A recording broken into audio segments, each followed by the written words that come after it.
So to finish off the X-Men trilogy, Fox kind of had to get a whole new director, being that the original director went off and of course made Superman Returns. And while that's a whole other movie I could talk about another day, he took his main writer with him, with the other writer of X2 keeping on, but now with a writer who helped make movies that are kind of just subpar.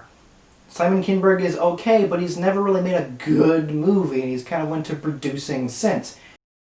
They were going to have Matthew Vaughn as the director, and he probably would have done a much better job, but due to personal issues, they had to go to Brett Ratner. And Brett Ratner, he's not a fantastic director either, so they basically got the wrong people to further this movie. Now, I don't know if they're X-Men fans or not. From watching the movie, I can tell you they're probably not, or at least they're not fans of the previous two movies, because, well, They had the original idea to mix the recent storyline, which was about a mutant cure. It was also about this weird-faced guy, whom I didn't know what he was until I read the story years later, but I remember seeing him on a poster and being like, the fuck is that? Mixing that storyline with the main, very important and very well-known Phoenix Saga storyline was a weird choice. Now, ultimately, Stryker being part of Weapon X is also weird because he wasn't in the comics, but at least you could have that kind of character be put in that kind of environment. It would be weird, but you could make something interesting with it. A mutant cure and Dark Phoenix do not coincide very well, and you really need to work around it quite a bit. And with the fact that there was a big pushback to not even include the storyline by Fox whilst writing the movie, that's ultimately why we have X-Men 3, The Last Stand. And that's kind of this movie's main problem, is that it just completely forgets about everything that was the last three movies. Mainly, it begins off with two flashbacks, one of which is to Angel, who's not important to this whole fucking movie. This movie was advertised to have Angel in it, and that's cool. Angel's a cool character. He's got fucking wings. What isn't cool about Angel? I mean, you know, the stuff that the fact he's a dick in the comics, but besides that, cool character. So with that fact, they advertise him, so you expect him to be important in the movie, but he's not at all. He shows up in this beginning part a little bit later, and I'll get to why he should have just not been in the movie at all, or at least only in that one part, because he doesn't really do anything in the later parts of the movie. He is unimportant entirely. And it also has Jean Grey. Young Jean Grey, that due to later movies is established to apparently be 19 in that scene, played by a girl who was 14 at the time, weird, is convinced by Charles, who's with Magneto at the time, for reasons I'll get to in future movies and why they're probably together. She's convinced to come to him, and we come into the future. Warren Worthington III being Angel's name, his father's making this new cure, seemingly, as his company has found this kid named Leech. Leech has the ability, both here and in the comics, to just have your powers stop being a thing for as long as you're in the vicinity of him. It's useful, but the real question is, what legal facet do they have to keep this child in a room? Like, how are they doing this? Like, at this point in the timeline, mutant camps aren't really a thing anymore. But even if we're disregarding future movies, which I would like to, mainly, how can they keep this kid locked up in a room? Is he doing this on purpose? Is he, like willingly? That's a big question that's never answered. Everyone's really crazy about this, especially Beast, who's introduced in this. He was seen in the last movie as a regular dude. There's no real explanation on why he's suddenly blue, but he is working for the government, I believe, because of the previous one. They're trying to include mutants more as an idea. And they tell him about what they've figured out, after seeing that it can seemingly, like, de-bluify him, which I'll get to later movies why this scene is completely ruined by later movies, but at least in terms of the context of when this was released, really cool scene, because he's just like, I'm fucking human again, whoa, that's crazy, and that was a cool scene. This movie does a really good job of like, portraying Beast as this cool, gentle giant, mainly a brain rather than a brawn, and really caring about the fact that his mutation has turned him into a big, blue beast. So they play to that, and due to him knowing Xavier and others in the past, he tells them about the whole thing. Weirdly, at the same time, Worthington and his company announcing it to the public. Instantly, people are super against it, but a bunch of people are signing up for it. Again, showing that Angel at first goes in to maybe get injected in it, but then jumps out the window and doesn't. I would have loved for this scene to have him get shot by the weird mutant bullets that are a thing in this movie, and him either get demutinified or that, and then he dies in this scene. Again, establishing that possibly he would have already been a character in the previous movies, that would have been something that would have been, like, a lot more engaging. Like, if we went through the whole, there should have been a previous movie before too, and Angel would have been part of that, that would have been a cool character moment to raise the stakes. A better way than what they do in the movie. Mystique at this point has been kidnapped, Magneto goes and get her, and while he does that we meet Multiple Man, this movie's version of the Juggernaut, and at this point she gets shot by the weird cure bullets that exist, and because of that she is no longer part of the film. Probably one of the most like iconic parts of this version of the X-Men is Mystique, the way she looks and the way she acts. She's not in this film after being cured, and that kind of sucks because every character death, or at least end of whatever's going on with them, which this can basically be counted as a character death because Mystique is no longer Mystique at this point, but every character death needs to have a point to it and needs to add towards other characters. This just kind of gets her out of the film. For no reason, by the way. This actress loved being Mystique. I don't know why they stopped doing this to her. It was really, really stupid. And it would have been a lot more... It would have been a better way to show that the stakes can be raised if you just had Angel being shot by it. And with him really not being important in later parts of the film, it would have absolutely worked. Magneto then goes out to get some other weirdos, and they help him throughout the part of the films. They're supposed to be the Morlocks, this like underground society of mutants, but they aren't really. They're just, I don't know, people with tattoos. I would much prefer for Mystique to do the cool stuff that these guys later do in the film when they're infiltrating the base, but these guys get to do it. These fucking nameless guys, one of which is a character in the comics, but not really. No, she isn't. Any character that these characters are meant to represent, fuck off. They are nothing like them, and they're the best example of Hollywood fucking up comics. Just taking an idea and going, but what if we made it more modern and had them be some kind of gang member, some kind of like weird emo gang member. It's like, yeah, that ruins the whole entire character because now they're no longer the same character. Thanks. The other half of the film, the other part of the plot that doesn't connect to the mutant cure part, the X-Men are dealing with Jean Grey suddenly alive. She apparently has a second personality, and that's what the Phoenix is. Instead of the cool thing that it was in the comics, she just is evil sometimes. It is insanely unclear what part of her is bad and what part of her is good. It's never established. She just kind of is sometimes because it's just taking control of her. There was a lot more to what the Phoenix is, and especially it would have been a lot better if there was, again, another movie before this one. Not only should there have been another movie in between the first one and the second one, but it would have been a lot better to have a whole period where there is no Jean Grey. And this would have had her coming back be a lot more important, and especially would have allowed us to give Scott Summers an arc.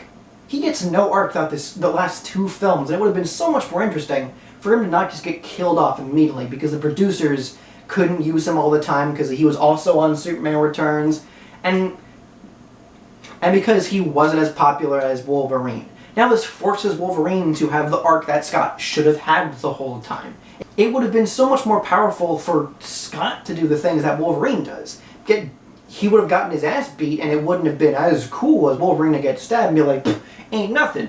But like, it would have been more cool. Fuck that, for him to get roughed up and been like, but at least I tried to get my girl back, you know? And it would have been a better idea, because he was established in the last two films as the boyfriend of Jean Grey. And Wolverine has feelings, sure, and there could have been more to that in this movie.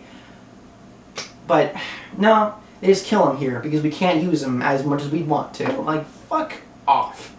At least they have Jean back, though, and she instantly starts just going crazy, and she fucks off to her own home. So Magneto, with some of his new friends, try to bring her to his side, and Professor X tries to bring her back to the good guy side. Due to her vague evilness, she's like, no, I don't want to. And then she fucking kills Xavier, which again is a very important moment, and it's a well done moment. It's actually a very emotional moment because you grew to like this character, especially. Patrick Stewart is still fantastic as Professor X, but with him being killed off in the same movie that just kind of gets rid of characters twice at this point, and it's not the last one, it just comes off as excessive, and this doesn't lead to anything. Vaguely, Storm starts to be the new leader, the new person to lead mutants into the future, but again, future movies don't do anything with that fact, and also she doesn't do anything with that fact in this movie, because she basically lets Wolverine do things the whole time. And the things he does, because instead of what would have been cool for Scott try to infiltrate the camp that Magneto's mutant has, Wolverine just starts slashing up dudes and then somehow still sneaks into it. With him then being thrown away, and then he doesn't immediately come back, because suddenly all of them fuck off, because also suddenly the police are after them. But don't worry, they leave Multiple Man in his only part of this movie to do the haha, it's funny because they thought a whole bunch of people were there, but it was just Jamie. That's really funny. That's worth fucking up that character. Thanks. Beast at this point just kind of comes back to the X-Men, and seemingly they're just like, oh, I guess we're fucked, but because Angel showed up, now they're like, no, we're gonna keep fighting. This whole time there was vaguely a sort of love triangle between Iceman, Kitty Pryde, and Rogue that they don't really go into the film, and because of this, Rogue gets jealous and she leaves to get cured. Because of this, Iceman tries to follow her, doesn't really find her, but he happens to be there at the same time as Pyro, who's about to just like blow some shit up for Magneto. This is a kind of cool start-off they got down, but more importantly it is Magneto waging war. The X-Men get ready because they know exactly where he's going to be, as Magneto does the admittedly pretty cool thing of just moving the whole entire Golden Gate Bridge, because why the fuck not? Which, it's weird that mixing that whole thing and the fact that Storm does some crazy weather shit throughout the different fights of this film. Why were these guys so weak in the first two films when they can just move and do so much crazy stuff in this one? And of course we get our big bloated fight. Magneto sends a whole bunch of his dudes to get shot so that he can easily destroy the weapons later, even though there's no reason why he sent all those guys in to just see what they would have all had. The big shockwave that he makes the one girl do would have did that anyways. I don't know, whatever. Then the X-Men show up, beat up some of the guys. We get a... Admittedly, these fight scenes are better than the first couple. They are at least a lot more watchable, and there's some pretty cool stuff going on. There's actually a couple funny lines here and there, even if some are probably unintentional. Mainly being Kitty Pryde trying to take down the Juggernaut, and him saying the least Juggernaut thing possible, saying, you know the line. Don't you know who I am? I'm the Juggernaut, bitch! Beast just like grabs Magneto as he's about to leave and just like stabs him with the cure, which is a definitely fitting death for what is supposed to be the end of the trilogy, so I can accept that fact. And then we're like, oh right, the Phoenix Saga thing. So Jean goes crazy, so suddenly Wolverine has to deal with her. Again, it would have been so much more powerful for Scott to just like get his whole fucking body fucked up and not healed. Not like obliterated immediately or like arms come off, but if you wanted to, his whole ass arms off or something. And it would have been a lot cooler for him to be like, and he's like, parts of him are coming off, and then suddenly like a whole arm comes off, and then that's what makes her stop for a second. I don't know how Scott would have like done the blow, because the whole, you know, it is a concussive blast. It's not a laser. People forget, you know, as the movies forget. But hey, if you're gonna go that route in the literal next movie, fuck it, have him shoot the laser. Or you know what, he could have had a cure, cured her, and that would have done something to her that if you're not gonna kill her, it would have at least put her in some kind of like stasis. Because that's better than killing off a character, having the potential of them returning. Which in fact is what the movie ends off with everyone seemingly going back to normal lives, mutants maybe possibly being more accepted now and trying to live more happily, especially Rogue, who is now cured, for now. I say for now because seemingly it may not even work at all, because Magneto might totally still have his powers. A scene that I kind of liked as a kid, because I was like, well, I hope Magneto comes back in the next movie. And then thing that every single person who's seen this movie forgets is that there's actually a post-credit scene with Xavier. There is a scene in the early parts of the film that is so out of place that they only put so they could have an explanation for this post-credit scene of him, the Dr. Mariah McTaggart, who is in First Class, but for the most part people don't really know who she is at this point in the series. She's an old colleague, I guess, of Xavier, and he's talking about how maybe mind transfer could be a thing, especially to this patient that she's working on. And then in the post-credits, he is in that person's body, which we later find out is his comatose twin brother that he had this whole time. Where is he throughout the prequels? I don't know, but he has it canonically.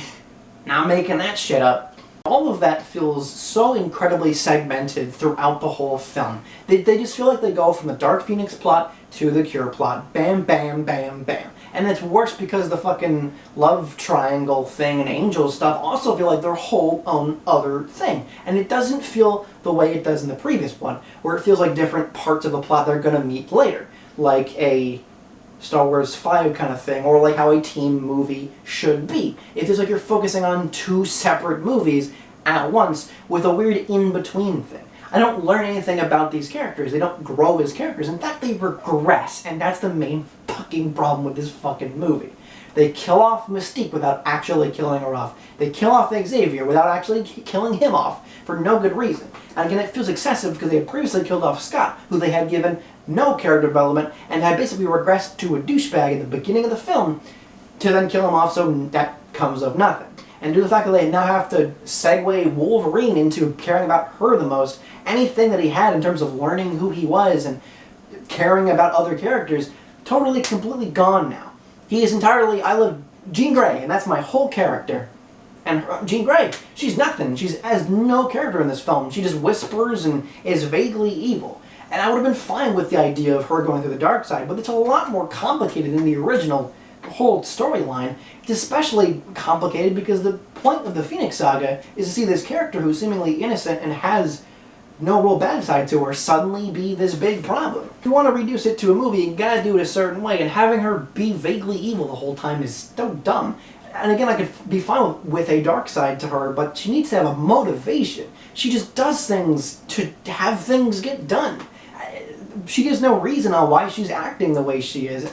Like, if her dark side has motivations or a point to her, I would have at least been like, no, that's not what the good Jean Grey would say. I don't want this to be a thing. I want them to make her good again. But I kind of just don't care about her throughout the whole film, because why the fuck should I? And again, Storm does nothing throughout most of it besides react to whatever Wolverine's doing. Colossus and Kitty Pryde are given new actors for this movie, and you might think they might be important, but they don't even help the other kids, the other being trained future X-Men generation in this movie. They don't do anything in this. And the romance subplot doesn't add to Bobby at all. He becomes cool Iceman guy after he fights Pyro in the big last battle. And again, without any real acknowledgement of their relationship, there's no real payoff to that big finale there. And it has nothing to do with what his arc was clearly being built off of, which was his relationship with Rogue. And Rogue regresses as a character because she fucks off, she goes and gets cured, and that's it. That's all she does now. That totally goes against her seemingly accepting herself and accepting mutants. And it would have been cool for her to maybe battle with the idea of it, but to have her just go get cured and that's all she does in the movie is just such an unsatisfying conclusion. And this whole movie is killing off characters, just derailing and then ruining all of these characters' arcs built up through the last two films, and what the point of them accepting themselves and accepting mutants and wanting to be who they are despite being mutants is just thrown out the fucking wayside. Especially because this whole movie is not about its characters. I mentioned how there wasn't a lot of fights in the previous one because it's more about the characters and what they're doing and what they care about. We don't get any of that. We don't know what they want, what they care about, their motivations. We just get a bunch of bloated whatever action fights. Wolverine beats up some guys, Beast beats up some guys, whatever. There's no cool artsy scenes like the Nightcrawler big opening scene, there's nothing like that. bloated, boring, pointless fights, and a bunch of CGI that was done within a year that looks like it's just kind of half-assed and was just forced in there. This movie had a gigantic fucking budget due to how many characters were in it, but the thing is, due to how many characters were in it, you don't have any focus on any of them, especially because you introduce more of them that are just the worst versions of these characters. Not the worst version of any characters, because that's the next fucking movie, trust me. But these are very close to ruining a bunch of characters they introduced into this film, and again, ruining characters they introduced in the last two. Not just by getting rid of their whole arcs, but also who's just fucking up who they are as characters. Xavier is needlessly antagonistic in this film, as is Magneto, who just seems stupid in this. He had his points. You felt that he had a good reason why he's doing the bad things that he's doing. You don't agree with him, but you see where he's coming from. And in this, you're just like, fuck you doing, Maggie? What are you doing? The Maggie Poo? What the fuck you doing? It feels like these aren't the same characters that we were introduced to. Like, they just forced them to just do whatever they wanted so they could get their own plot out of the way. And it's just so unsatisfying.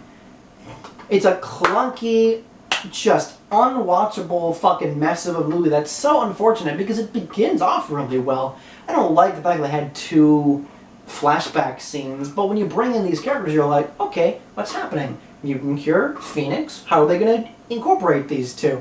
And then they just forcefully do, and it never feels like it goes anywhere or has a reason to really exist or have to me to care. Yeah, there are some funny lines, but some of those are unintentional. There are some stupid lines that are throughout the whole entire film, and if they're not stupid, they're angering because, again, they're out of character. Is it worth sitting through an hour and 40 minutes just to get to I'm the Juggernaut, bitch? Fuck no. This movie is a fucking waste. I hate it. I hate X-Men The Last Stand because it fucks over everything. It fucks the whole thing up. Because you have characters gone, you have characters depowered, you have characters' arcs just totally derailed. Again, it would have been better to build up certain characters and arcs to make them feel better in the previous one. Like if there was a second one before the actual second one to have X2 be the real X3, there is so much you need to do to make any of this feel like a good, well-paced, well-written storyline, which it just is not. Even if there was a whole movie in between X2 and X3, you couldn't have fixed this fucking plot.